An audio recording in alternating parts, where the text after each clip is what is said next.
Before we begin our course, we wanted to go over some basic logistics. Like other Udemy classes, our course is organized into sections. Each section will have lectures arranged under it, so the lecture is devoted to a guiding question.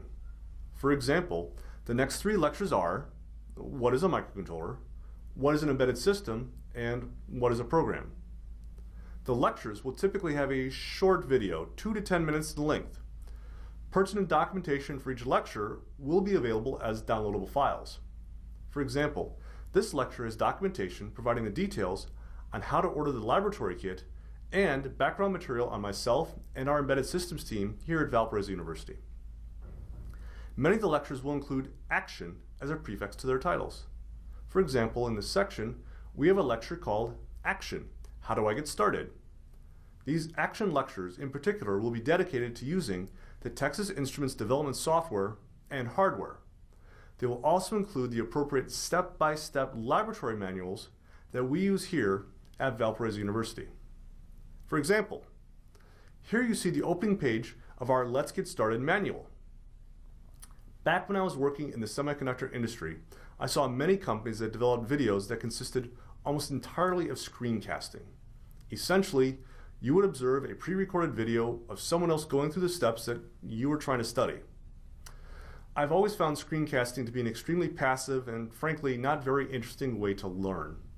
Therefore, over the past 15 years, I've been developing laboratory manuals like those that you will use in this class. These manuals are very, very detailed, and we have tried to cover and anticipate all the students' questions that you may have while we are developing the lab manuals. During my embedded systems classes at Valparaiso University, students will receive a brief opening lecture, similar to your videos, typically 3 to 5 minutes long. I will then turn the class over to the students to work individually or in pairs on these laboratory manuals. I can then circulate through our lecture laboratory classroom, assisting students and answering their questions while providing any additional support they may need. Students will typically split screen their monitors with the Texas Instruments development software and the laboratory manuals so they can refer to the documentation as they work. We encourage you to do the same. Some lectures will be noted as bonus in their titles. These lectures will pop up throughout our class, and we will even add some as the course grows. The bonus sections contain material that is not necessary for a quick introduction to using a microcontroller. The bonus sections are meant for those that want a little deeper explanation into the microcontroller's operation, the features of Code Composer Studio, or some additional instructions in the C programming language. If you're interested, please try out the bonus sections. However, they are not required for any of the quizzes or other work in the course. I think that's about it.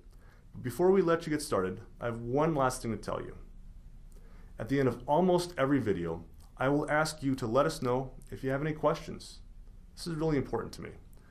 We are educators dedicated to helping students find and develop their passions. If you are unsure of something or just require further clarification, please ask. I promise we'll get back to you as soon as we can.